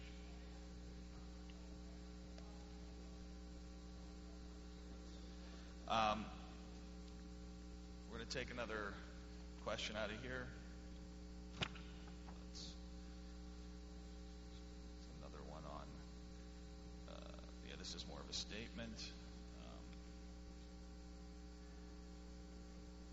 This is one that is a popular one that I've heard as well. Why doesn't the ODNR notify local residents well before wells drilled so they have the time to test their water before wells are drilled? And I think Jack's comments about the notice did talk, highlight about that there's such limited notice. So again, if we could talk about the notice, or if there's any discussion within the ODNR to change how we're notified. I think a one-day notice in the paper with 15 days to comment is really not enough time to give a proper response.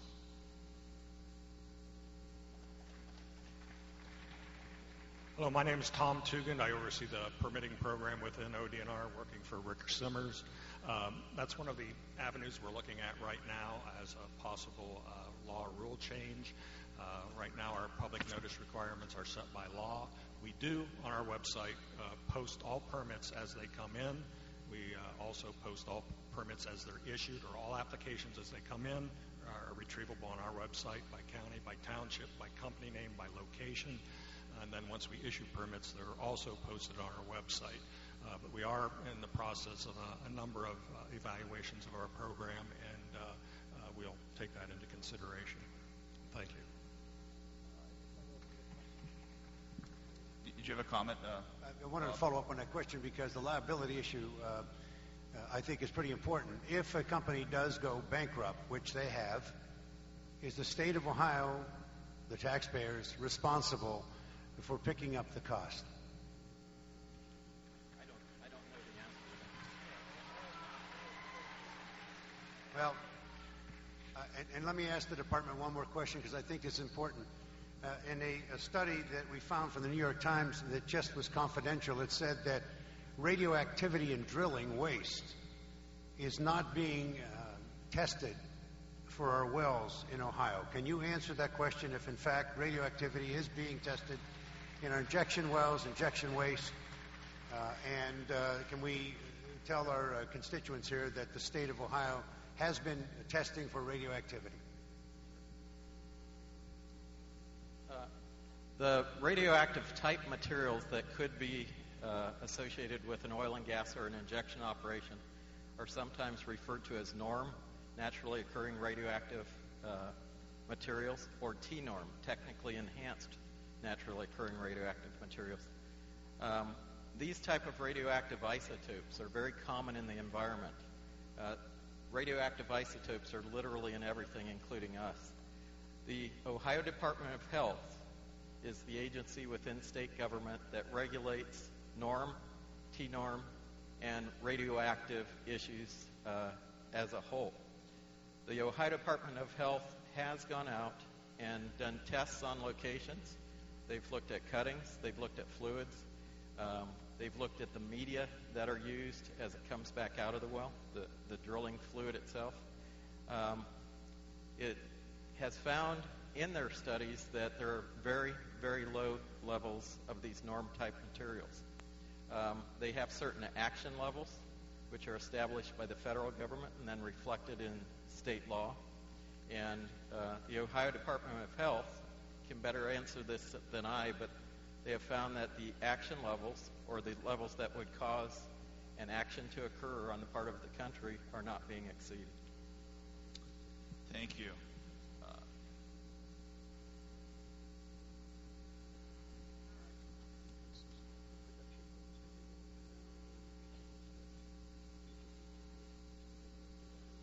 Production level. I guess the question here that my fellow panel members are asking is, when was there any correlation or monitoring of the activity of the injection well with the seismic activity? Were they pumping more water or brine waste into the well when they were occurring, or is there any kind of correlation to that, or has that been looked at?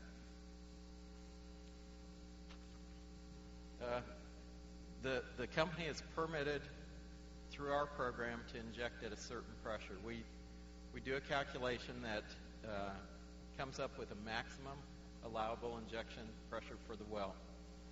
The well has a continuous chart recorder on it. As the pump's running, a chart is being developed. That chart then records the pressure, and then gauges record volumes of material going in. We're not complete with that correlation study. That is a very important thing to review. But the company did not exceed their permitted pressure, or based on the pressure of the volume. But that's a good point to review, and that is one we're looking at. Thank you.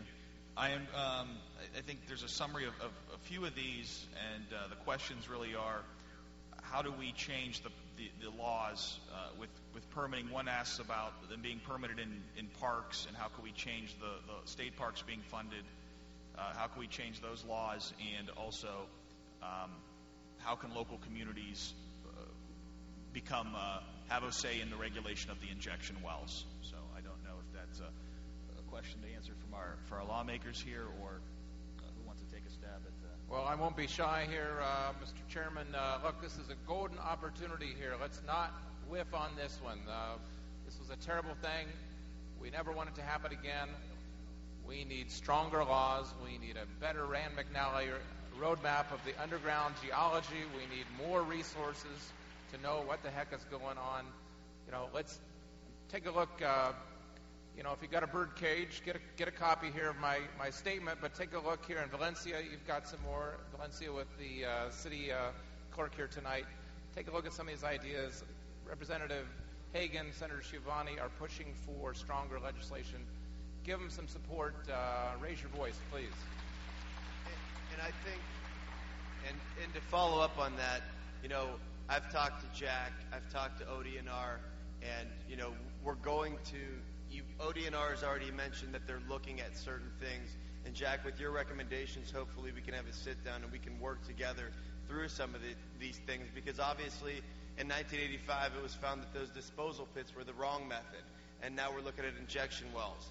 And hopefully we can find alternative ways to dispose of this waste, because that's really what we're trying to do here is adjust. Once you deal with a problem, you adjust that problem and you try to find and resolve the issue. And I think we can work together, and I think we can work on that. Thank you, Joe.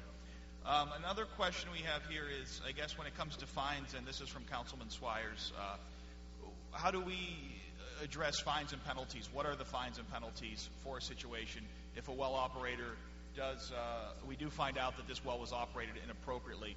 Will they lose their ability or their right to operate a well in the state, or how do we handle that? Thank you. That's a very good question. Within the Ohio Rise Code, we have a number of tools for enforcement action. Our initial focus on anything is resolution at the lowest possible level. If companies violate the law, we issue compliance notices, which are notices of violation. We could issue orders of the chief that mandate the company do X, Y, and Z. If they are in material and substantial violation, they could be put at risk of losing their bond that they have on file with us. We could litigate through the Ohio Attorney General's office, the county prosecutors at the local level. So we have a number of enforcement tools based upon the violation that actually occurs, and we have a really progressive enforcement program where we note violations and we find violations, and we're aggressive in pursuing those. So if they, what level of severity would it take for someone to be put out of business and told they can't do business in Ohio anymore? Is a 4.0 earthquake enough to say, pack up and go home, you're done here?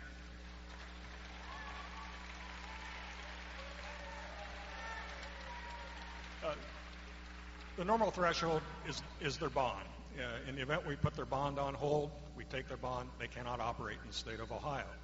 If we order them to plug their wells, they have to plug all over their wells or transfer them to a responsible party.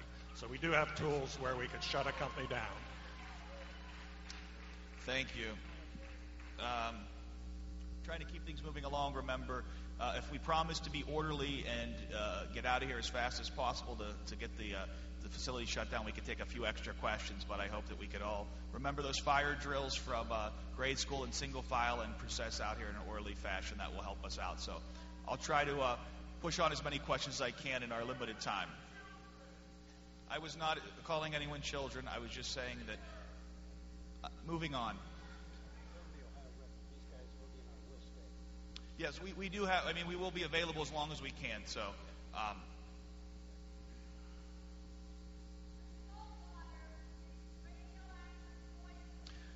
Ohio well inventory, part for Region 5. This is asking about the Class 1 hazardous and the Class 2.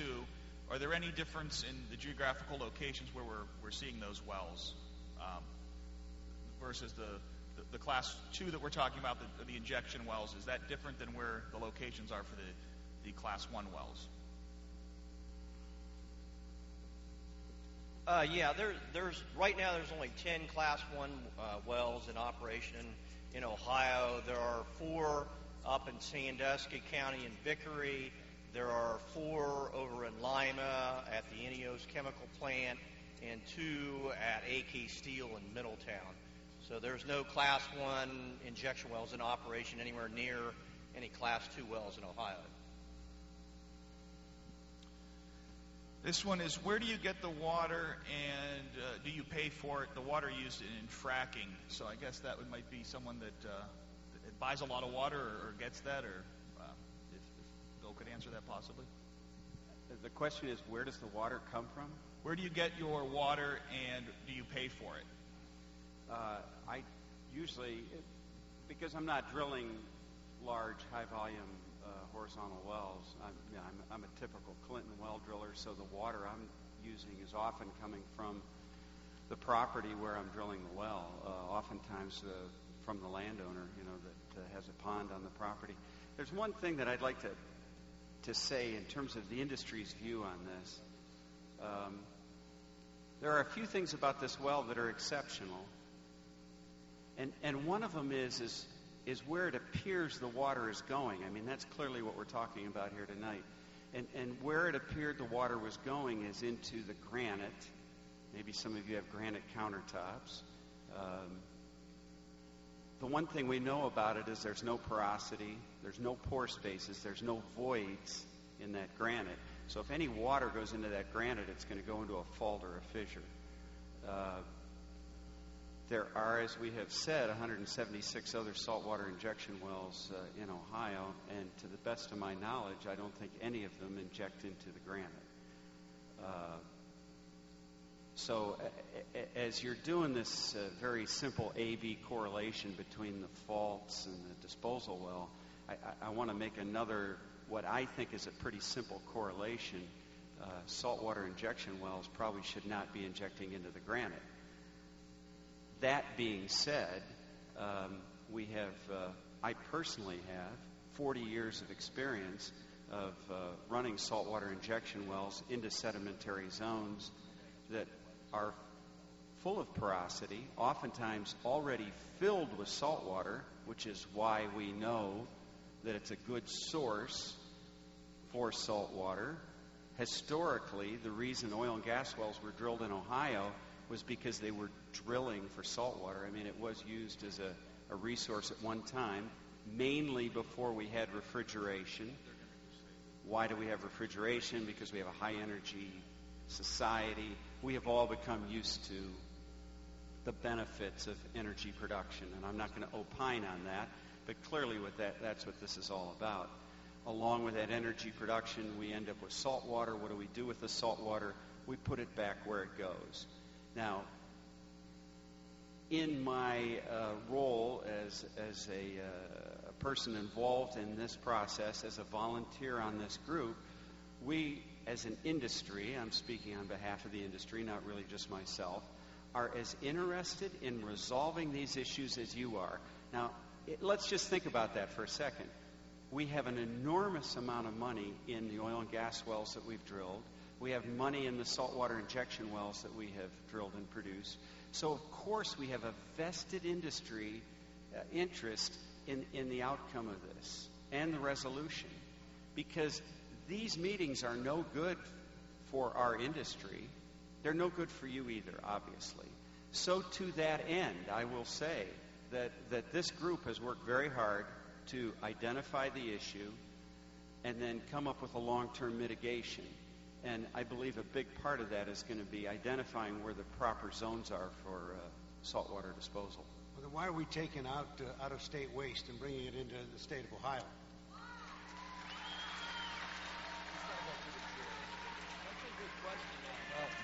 If the question is simply why are we taking it... Hold on a second. Okay.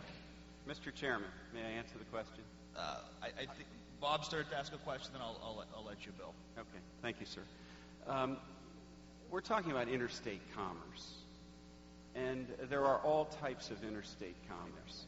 That happens to be one of them. And Pennsylvania is not Afghanistan. It's the state next to us. I don't know about you. I personally have relatives in Pennsylvania. I don't hold Pennsylvania in a negative regard. So it is simply a form of interstate commerce. Okay. In an interest of answering everyone's question, I do want to make sure that we answer all the questions. I did mention that if you go to the City of Youngstown's website, we have a link on the main page on the right side. We're going to continue to take questions. You can submit a question through there. and we are going to post questions. We're going to group questions that are all similar. If you had an answer, and we're going to put the question and have the answer. I'm going to work with our panelists to help us get that, and our resources at the Ohio Department of Natural Resources, because, again, we want to spread as much information as we can, and the point of this meeting was to disseminate as much information as possible. And I'm going to give, I guess, a minute. We'll try to wrap this up as quick as possible to Bob Hagan and Joe Schiavone, and also Capri says she has something to mention, too, about I'll give it to you. Thank you very much. I do apologize for the late. I've been here the entire time, but I wanted to have an opportunity when a question was posed regarding what can be done within legislative action. I did want to let the public know, and some of you already do know, that I have been working, and I know Senator Schiavone is also aware of this and working somewhat in collaboration. I've been working along with some of my constituents who have been very knowledgeable and have dedicated a lot of time to this issue. And so what we're trying to do, I was actually one of 9 members who voted against Senate Bill 165 in 2009. And obviously there seems to be a lot of unintended consequences to the actions, and I think we all understand, appreciate, and respect the potential economic opportunities that the oil and gas industry is potentially bringing to our communities. However, there are obvious gaps in the law. And so I'm in the process of putting together a bill, and we'll be dropping a co-sponsorship request hopefully next week that addresses issues pertaining to local control and setbacks. These are some of the things that I actually presented as amendments that were rejected. We're also going to be taking into account issues of the water contamination, protecting our water table, and enhancing our local control. So we're looking forward to trying to take some of these issues on, and it'll be a process, but I just want to let somebody know that someone is working on a bill to address some of these issues. Thank you, Capri. Thank you. Bob? Yeah, 1 minute closing remarks. I've got the stopwatch set, so I'm holding you to it. So everybody. I certainly appreciate this committee, subcommittee as well, in holding these hearings, the mayor, the city council, in passing the moratorium. I would urge, though, that others contact the Speaker of the House and the President of the Ohio Senate to release some of the bills that are being held, and they're not hearing them. My suspicion, of course, gentlemen, I certainly don't hold you totally responsible. The appointing authority, the governor, and the director have not responded to what I think is the call of a legislator who happens to represent 120,000 people directly in the quake area, to get me answers, to attend, and to hopefully get additional answers so that this won't happen again. I am so paranoid about the fact that I'm not getting the answers, and people are not getting the answers, and we're so damn skeptical that all of us are here because of it. So, you know, we're dealing with earthquakes, and we're dealing with, I'm not going to call it salt water. It is a dangerous chemical solution that seems to have found a home in Ohio. And it found a bigger home right on the west side of Youngstown, and I think that's unacceptable. Thank you, And Bob. so I urge everyone to participate in the legislative process, call the Speaker of the House, call the President of the Senate, get involved in making sure that, in fact, we have some decent hearings so that we can find out exactly what these chemicals are and what the damn danger is to all of us. Thank you, Bob. Joe Schiavone. Yeah, I'll be brief. I mean, we obviously have a serious issue here, and we all have to work on, number one, safety, and number two, solutions. You know, I don't have any loyalty to ODNR or oil and gas or the Environmental Council. Neither is Bob, neither is Ron, neither is any of the state legislators here, but we can all work on changing the law to protect you. The only loyalty I have is for you. So call my office, call everybody's office, and we'll try to work together on solutions, because if we're just going to fight and argue, that's going to get us nowhere. But actually working together for a common goal of health and public safety, that's what we need to do. So we'll work together. Thank you. And I guess in closing, I just want to make a couple more quick statements. This did happen in my ward. I can see, it is in my neighborhood. It's affecting our residents, and your safety is the most important thing. That's why we had this. I thank you for participating. I apologize we couldn't answer everyone's questions, but we're going to continue the quest for knowledge, educating the public, and getting these questions answered. Again, I want to thank our speakers, the members of the Ohio Department of Natural Resources that are here, Jack Shaner from the Ohio Environmental Council, Dr. Dick from Youngstown State University, and Bill Kinney from Summit Petroleum. Yes, and Senator Schiavone, Representative Hagan, my fellow committee members, John Swires and T.J. Rogers. Again, thank you. I want to thank the attendees. Thanks for coming out, our elected officials that did come out tonight, and our council staff who helped make this meeting possible. And again, we do have that website up, that link on the city's website for additional resources. They've agreed to stay around. And the members of the Ohio Department of Natural Resources will be staying, so they will answer some additional questions. So they will be available if you have a question and get answered that you want to take it up with them. So look at their faces. They will be sticking around for a little bit. Do I have a motion to adjourn? Mr. Chair, I make a motion to adjourn.